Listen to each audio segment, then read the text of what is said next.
They laughed when she said her call sign was Falcon. She was just a woman in a gray hoodie. Economy class. Seat 22A. No uniform. No badge. Nobody. Then at 35,000 feet, the engine exploded exactly when she said it would. And her voice never shook once. Before you watch full story, comment below from which country are you watching. Don't forget to subscribe for more amazing stories. The gate was crowded. Families with strollers, businessmen on phones, a group of college students carrying backpacks too big for the overhead bins.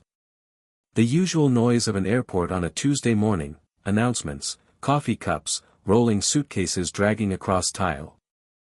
Nobody looked at the woman sitting alone near the window. She was not someone people looked at. She wore dark cargo pants, old sneakers with fraying laces, and a gray hoodie from a university she had graduated from nearly 18 years ago. Her black hair was pulled into a rough bun. No earrings. No watch. Just a battered canvas bag at her feet and a paper coffee cup going cold in her hand. Her name was Sarah Malik. She had booked this flight 3 weeks ago, the cheapest available seat on Transair Flight 509 from Denver to Chicago. She had a window seat, but she kept the shade pulled all the way down. She did not want to see the sky. The man next to her was typing fast on a laptop. The teenager in the row ahead had music so loud Sarah could feel the bass through the headrest. The flight attendant walked past without making eye contact. Nobody asked her name. Nobody offered a smile.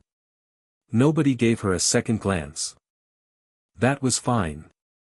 For the last 4 years, Sarah Malik had worked very hard at not being noticed. She lived in a small town in Wyoming. She drove a 10-year-old truck. She worked the early shift at a machine parts factory, checking tolerances and filing maintenance reports. She paid rent in cash. She kept her curtains closed at night.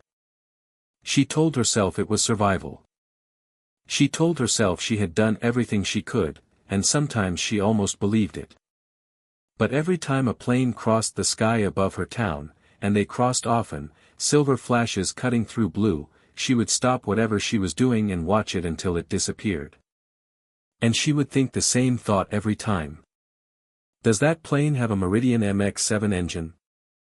Is today the day? For years before Flight 509, Sarah Malik was not a woman anyone ignored.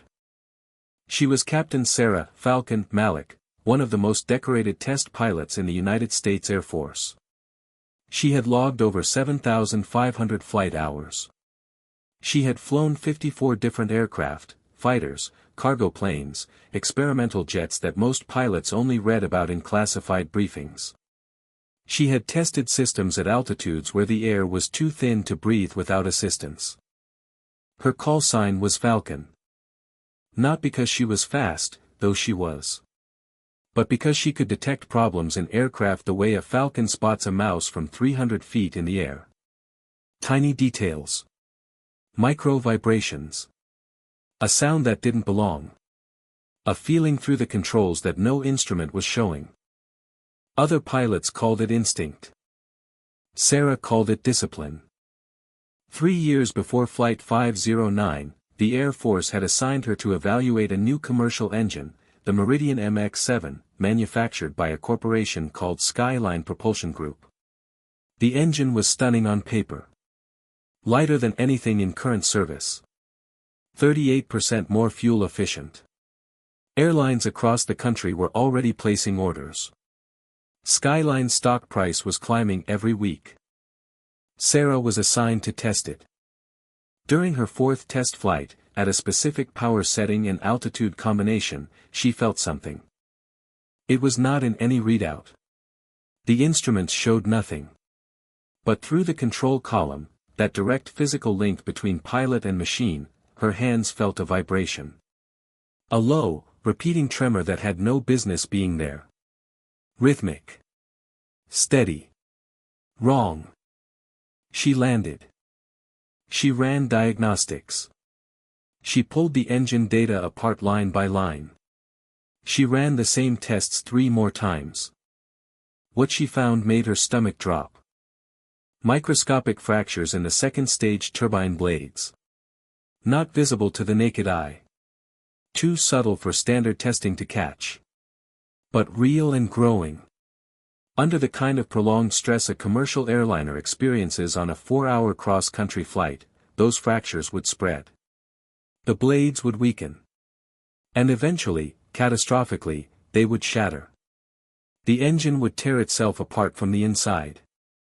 Sarah filed her report. She walked Skyline's engineers through her findings step by step. Skyline's response was immediate and aggressive. She was wrong. Her methodology was flawed. She had misread the data. She was inexperienced with commercial engine design. She had an agenda. They hired 2 independent firms to review her work. Both concluded she was mistaken. Sarah went to the FAA. She went to aviation safety boards. She contacted journalists. Nobody moved. Skyline had lawyers in every hallway that mattered. Without access to additional test engines, access that had been quietly revoked, Sarah could not generate new evidence. She was blocked at every turn. What happened next was not subtle. Someone broke into her apartment and removed her physical files. A week later, a black SUV ran her off the road on a 2-lane highway outside Colorado Springs. She walked away. The SUV did not stop. 2 days after that, her phone rang. A man's voice. No introduction. 4 words. We know where you are. She was honorably discharged from the Air Force the following Monday. The paperwork said voluntary separation. Sarah Malik packed 1 bag, drove to a bus station, and disappeared. The morning of Flight 509, Sarah arrived at the gate early. She had bought this ticket because her brother was getting married in Chicago. Non-refundable. Economy class. She had told herself the odds were good. Thousands of flights took off every day. The probability of one specific failure on one specific flight was small. At the gate counter, she asked the agent a simple question. Casual. Like she was just making conversation. What engines does this aircraft have? The agent didn't look up from her screen. Meridian MX-7s. New fleet. Very efficient. Sarah nodded. She smiled. Inside, something cold moved through her chest. She found her seat. She buckled in. She put her bag under the seat in front of her. She kept the window shade down. She breathed slowly and told herself she was being irrational. Takeoff was smooth. The first 20 minutes were uneventful. She was just starting, barely, to relax. Then at 35,000 feet, somewhere over the flat brown heart of Kansas, she felt it. The vibration. It came through the armrest first. Then through the seat itself. A low, repeating pulse, the kind of thing most passengers would dismiss as normal engine noise or mild turbulence. Sarah's eyes opened. She knew that frequency. She had felt it in a test hangar 4 years ago. She had spent 6 months trying to get someone, anyone, to take it seriously. Her heart rate spiked. She pressed the call button above her seat. A flight attendant arrived less than a minute later. Young. Sharp uniform. Name tag that said Torres. What can I get you, ma'am? I need to speak to the captain, Sarah said. She kept her voice level. Right now, please. Torres's expression shifted. Pleasant but cautious. Is everything all right? The left engine, Sarah said. There is an irregular vibration pattern. It is not turbulence. It is mechanical. I need to speak to the flight crew immediately. Torres glanced toward the front of the cabin, then back at her. Ma'am, all of our instruments are showing normal readings. The flight is completely. I am not talking about your instruments, Sarah said. I am talking about what I can physically feel through this aircraft. I know what this vibration means. Please get me to the cockpit. Torres excused himself. Sarah watched him walk to the galley and speak in low tones with the senior flight attendant, a woman named Reeves according to her name tag. They both looked back at Sarah. She saw it in their faces immediately. The look she had become very familiar with. The crazy passenger look. Reeves approached. Her voice was measured. Practiced. The tone of someone trained to calm people down without admitting there might be anything to be calm about. Ma'am, I understand you're concerned. But making claims about mechanical failure can cause serious distress to other passengers. Now, if you're feeling anxious about flying. I am not anxious about flying, Sarah said. My name is Captain Sarah Malik. My call sign is Falcon. I am a military test pilot, or I was. The engines on this plane are Meridian MX-7s, and I am the person who discovered the structural defect in them 4 years ago. The vibration I am feeling right now is consistent with early-stage turbine blade fracture. If we do not act now, that engine will fail. Reeves and Torres exchanged a look. Sarah saw exactly what they saw. A woman in a gray hoodie. No credentials. No uniform. Sitting in economy class. Claiming to be a legendary military pilot and warning of imminent disaster. Ma'am, Reeves said carefully, I cannot allow a passenger access to the flight deck based on. Then relay the message yourself, Sarah said. Tell the captain that Falcon says the left engine is showing pre-failure vibration signatures consistent with Meridian MX-7 turbine defects. Those exact words. He will know what it means. Torres almost smiled. Not a kind smile. Falcon, he repeated. Right. He turned to Reeves and said something Sarah couldn't fully hear. She caught 2 words, probably needs and keep an eye. Reeves addressed her one final time with the firm voice of someone ending a conversation. Ma'am, return to your seat. If you continue to disrupt this flight, we will have no choice but to restrain you and arrange for law enforcement to meet the aircraft on arrival. Sarah sat back. The man next to her, the businessman, had stopped typing. He was watching her with wide eyes. She said nothing to him. She opened her phone. It was in airplane mode. She pulled up her calculator app and began running numbers.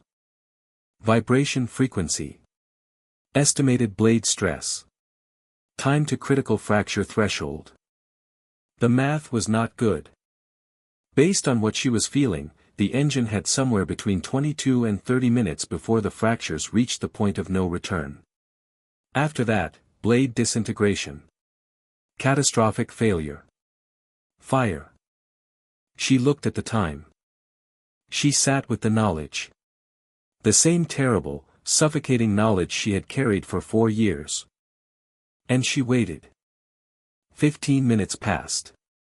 The vibration continued. She could feel it changing, the frequency shifting slightly, the amplitude growing. The businessman next to her pretended to type, but his hands were still. He was listening. He had heard everything. 18 minutes. 21. At 26 minutes and 40 seconds, the engine exploded. The sound was enormous. Not a pop. Not a bang. A detonation, as if the aircraft had been struck by something massive and unseen. The plane rolled hard to the left. Oxygen masks dropped from the ceiling. People screamed. A child somewhere behind Sarah cried out for her mother. The businessman grabbed the armrest so hard his knuckles went white. Sarah looked out the window. She had pulled the shade up the moment she heard the first warning crack. The left engine was on fire. Huge, ragged flames. She could see fragments of turbine blades spinning off into the sky, glinting in the sunlight before they vanished. The engine was tearing itself apart exactly as she had said it would. The captain's voice came over the intercom. Controlled. Professional. But Sarah heard the undercurrent beneath the professionalism, the tight, focused edge of a pilot managing genuine terror. Ladies and gentlemen, we have experienced a mechanical issue with one of our engines. Please remain seated with your seatbelts fastened. We are diverting to the nearest suitable airport. There is no immediate danger. Please remain calm.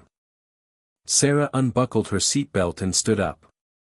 Torres appeared instantly, pushing through the aisle.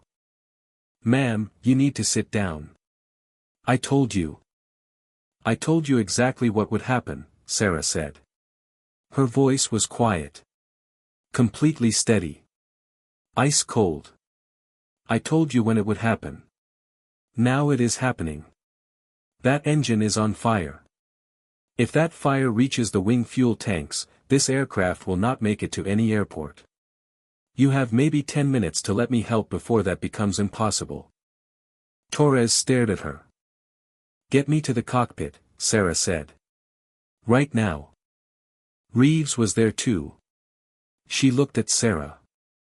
She looked at the flames still visible through the left side windows. She looked at the passengers, some crying, some frozen, some gripping each other in their seats. Something shifted in her expression. Come with me, Reeves said. The cockpit was controlled chaos. Alarms. Multiple overlapping red and amber warning lights cascading across panels. The captain, his name tag said Wells, and the first officer, a woman named Park, were working the controls with the focused intensity of people who had trained for emergency and were now living it. Wells didn't look up when Sarah entered. Who is this? He snapped. She predicted the engine failure, Reeves said. Before it happened. Wells glanced back. His eyes went to Sarah's clothes. Her face. Her lack of any credential or uniform. She says her name is Sarah Malik, Reeves added. Callsign Falcon. Wells's hands went completely still on the controls for exactly 1 second. He turned fully around and looked at her. Falcon, he said. Not a question. A recognition. Cut fuel flow to the left engine right now, Sarah said, already reading the instrument panel. And deploy fire suppression, but not primary. The turbine fracture has compromised your primary suppression lines. You need panel C, manual override. Actuate the secondary suppression system, it is behind the red guard, third switch from the bottom. Park looked at Wells. Wells looked at Sarah. There is no secondary suppression system in our emergency protocols, Park said. It is in the emergency addendum added after the MX-7 test program, Sarah said. Page 41. Almost nobody reads it. I helped write it. Panel C. Now. Wells reached for panel C. He flipped open the red safety guard. He threw the switches. A different alarm tone. New indicator lights. And then, slowly, the fire warning light for the left engine flickered. Dimmed. Went dark. Park exhaled like she had been holding her breath since takeoff. Fire is out, she said. Good, Sarah said. Now listen carefully. We have another problem. The engine mounts are compromised. The structural stress from the blade failure has damaged the mounting assembly. That engine is still physically attached to the wing, but the bolts are failing under asymmetric load. If you attempt a standard asymmetric thrust approach using the right engine to compensate for drag, the stress differential will finish off those mounts. The engine will tear free on final approach. Possibly over a populated area. Possibly on the runway. Wells stared at her. You are saying we cannot use differential thrust. I am saying you need to land this aircraft on one engine, no thrust compensation, purely on energy management and approach geometry. It is survivable. I have done it, not in a simulator, in actual aircraft with actual damage. But the approach profile is not in your manual, and the technique requires a precision you have not trained for. Then how? Wells said. I will walk you through it. Every step. But you have to trust me completely. No second guessing. When I say act, you act. Wells looked at Park. She gave one small, deliberate nod. What do you need? Wells said. Sarah picked up the radio. Denver Center, this is Transair 509. We have a catastrophic engine failure, left engine. Fire is suppressed. Engine mounts are structurally compromised. We require immediate clearance to Chicago Midway. Longest available runway. We need full foam coverage and every piece of crash rescue equipment on both sides of the runway. This will be a hard landing. A pause. Then air traffic control came back. Voice clipped and professional. Transair 509, we copy. Diverting you now. Be advised, we have military aircraft in contact. Then another voice. Older. Authoritative. With a current of something underneath it that sounded almost like relief. Transair 509, this is Colonel Webb, Air Mobility Command. Did I hear the name Falcon? Sarah closed her eyes for a moment. Webb. Her former squadron commander. She had not heard his voice in 4 years. Affirmative, Colonel, she said. Sarah Malik aboard 509, providing technical assistance. This engine failure is a Meridian MX-7 event. Exactly the failure mode I reported 4 years ago. I am going to bring this aircraft down. I need that runway ready. A long pause.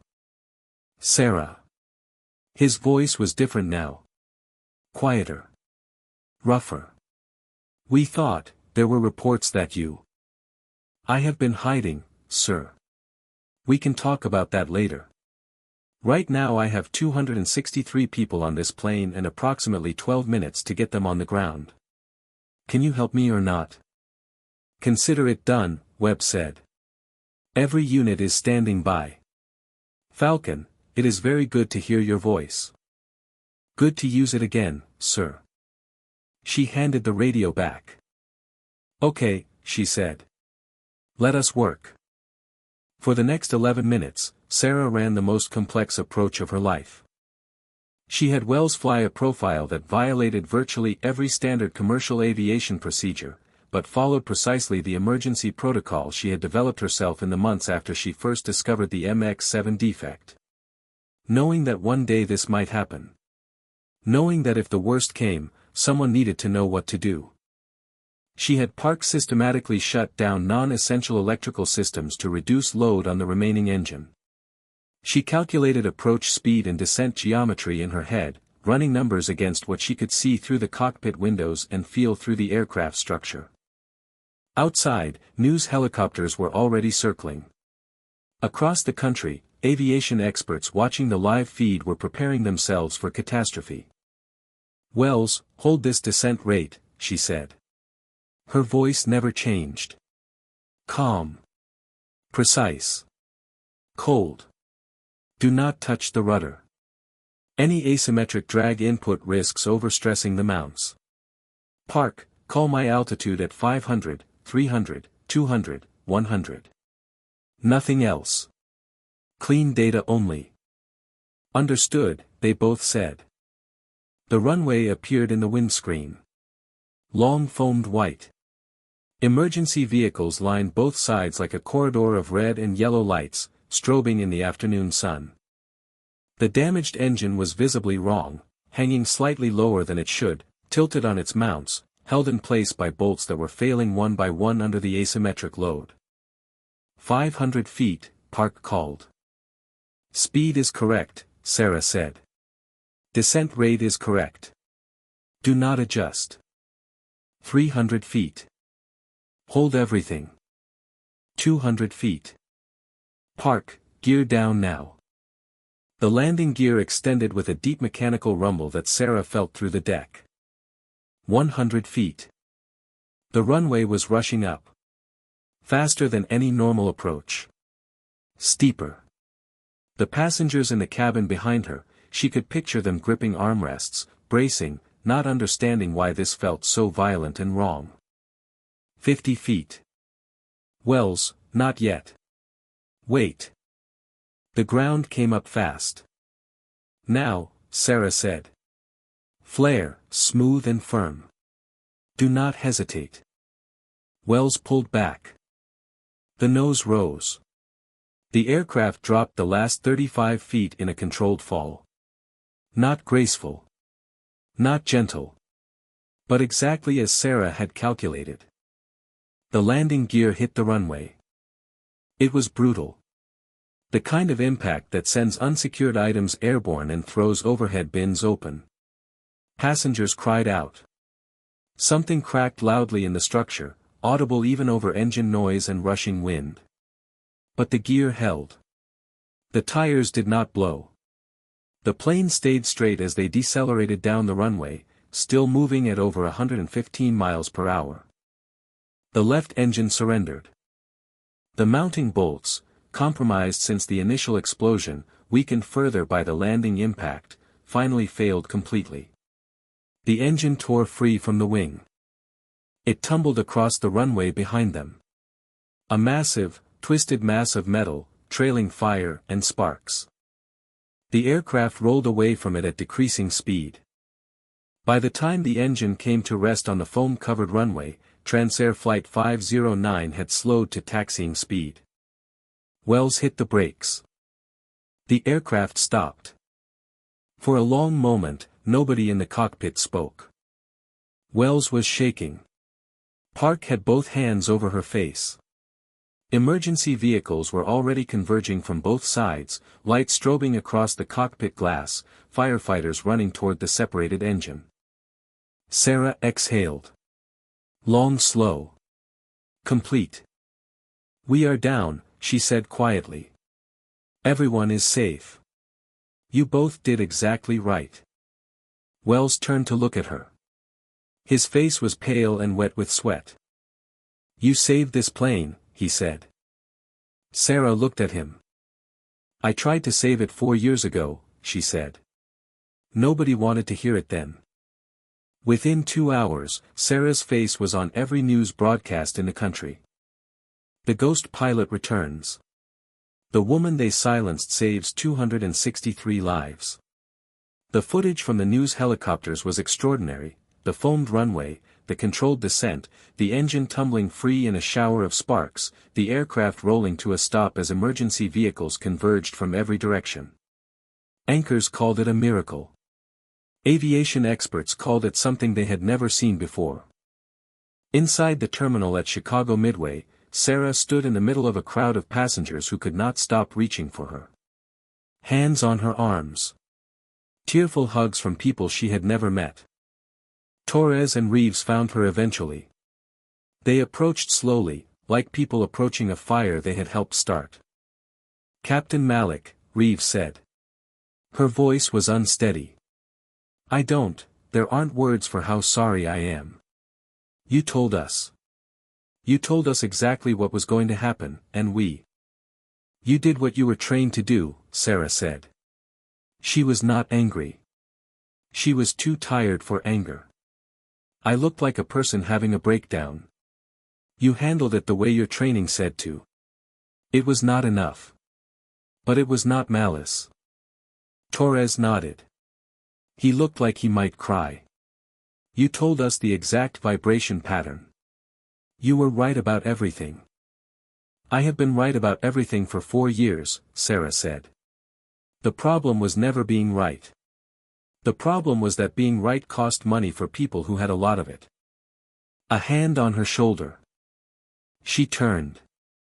Colonel Webb was there in full uniform, older than she remembered, more gray at his temples, more lines around his eyes. He looked at her for a long moment without speaking. Then he saluted. Sarah's hand came up automatically. Old reflex. Old muscle memory. She returned it. I owe you more than a salute, Webb said. You owe me a conversation, Sarah said. But not tonight. We want you back, he said. Your rank. Your clearance. Full back pay for 4 years. Everything they took from you. Sarah was quiet for a moment. She had imagined this moment so many times, during 4 years in Wyoming, during early morning shifts at the factory, during the nights she lay awake listening to planes cross the dark sky above her town. The vindication. The acknowledgement. The apology. It felt less like triumph than she had expected. I am not going back to flying, she said. That chapter is closed for me. Webb nodded slowly. Then what do you want? Sarah looked at him.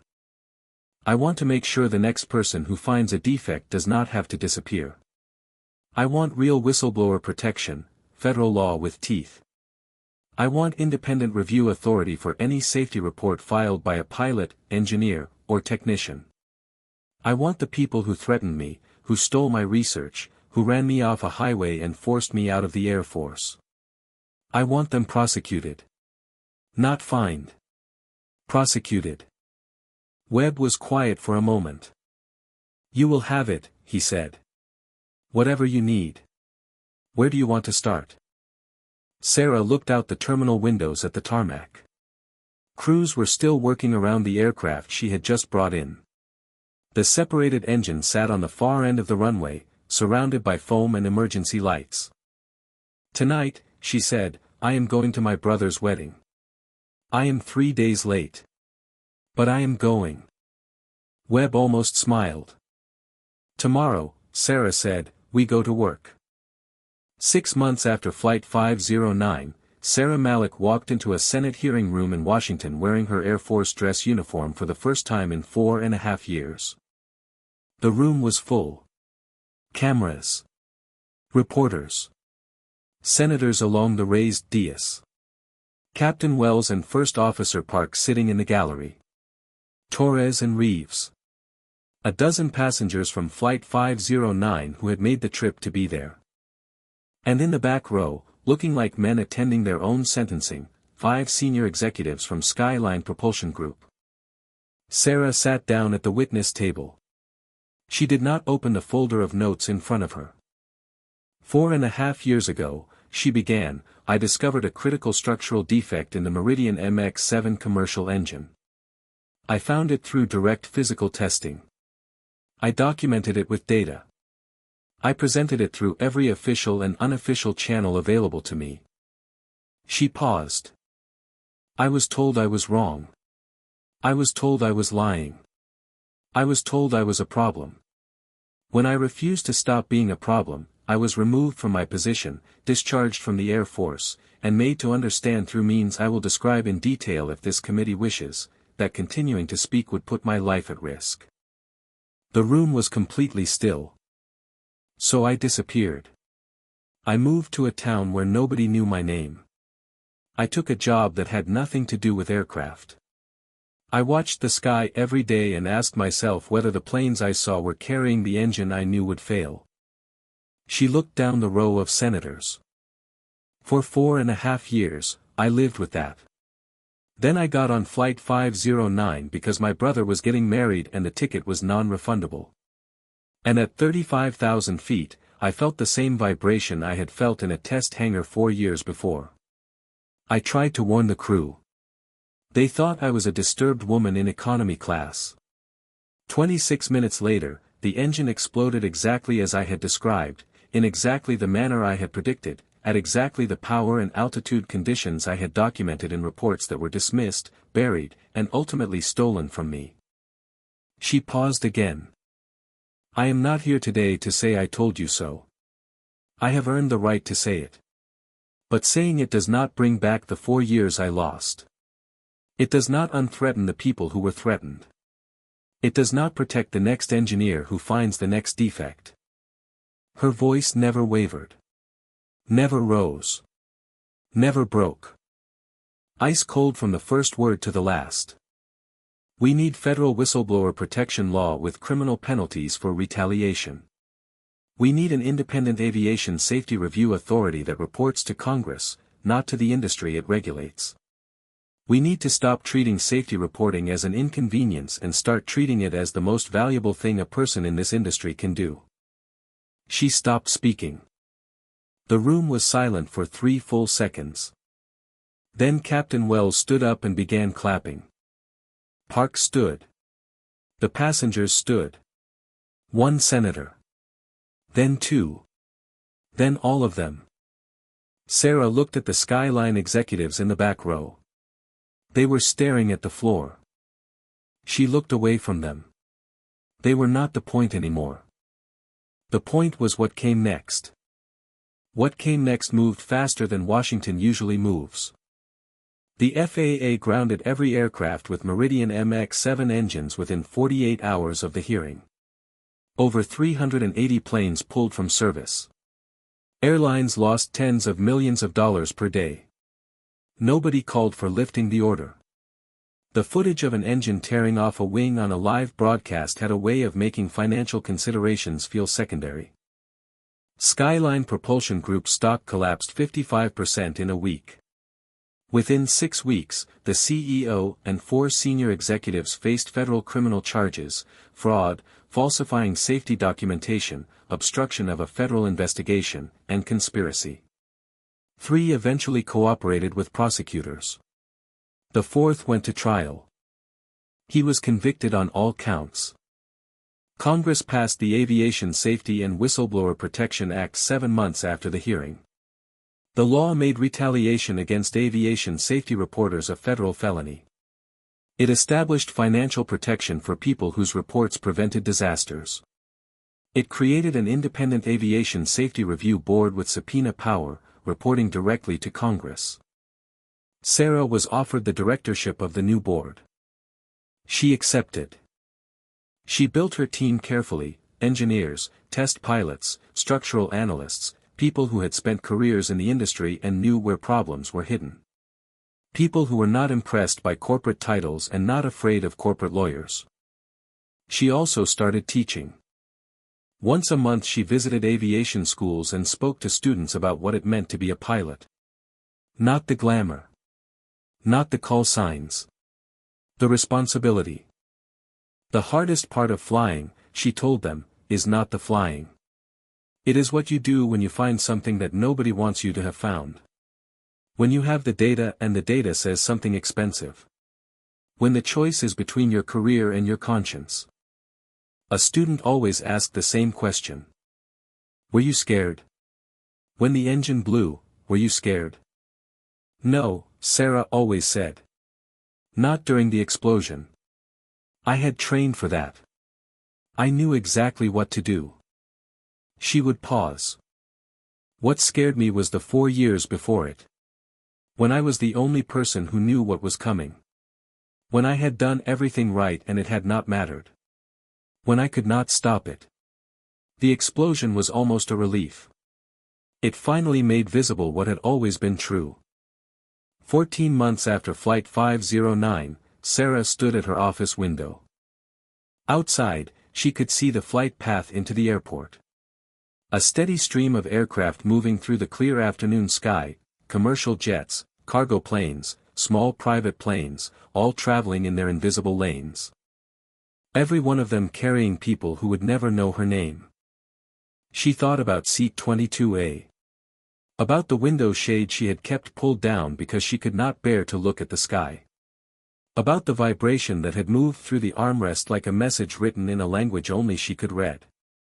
About Torres and Reeves and the look on their faces, the look she had seen so many times before, the look that said, "You are nobody, and nobody means nothing."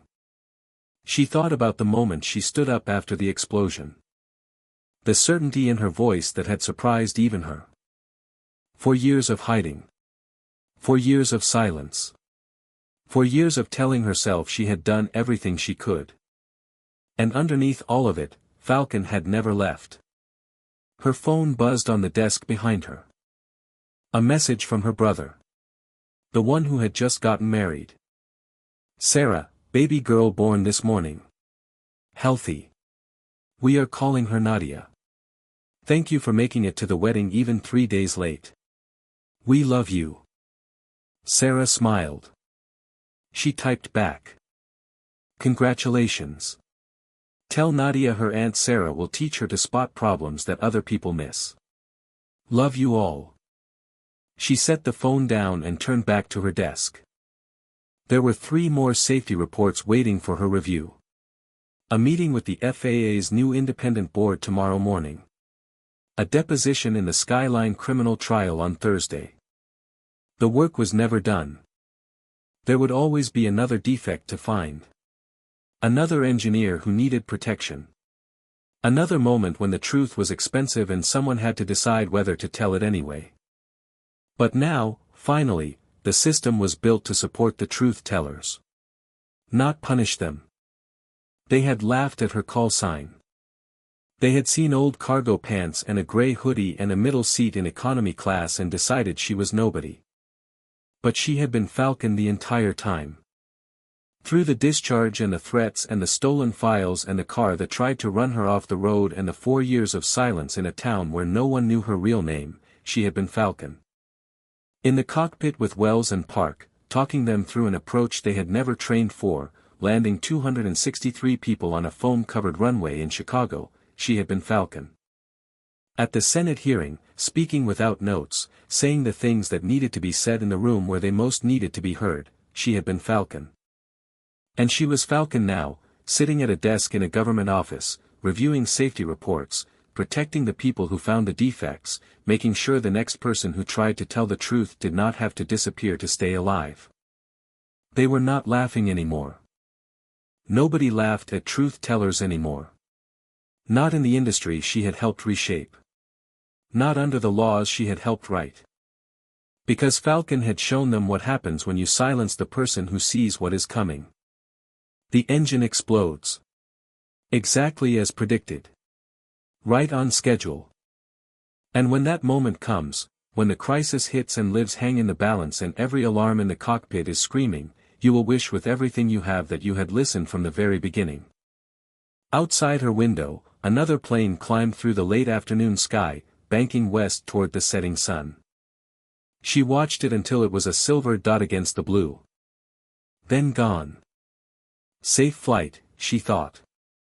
Because the quiet woman in economy class had been paying attention. Falcon never stopped watching the sky.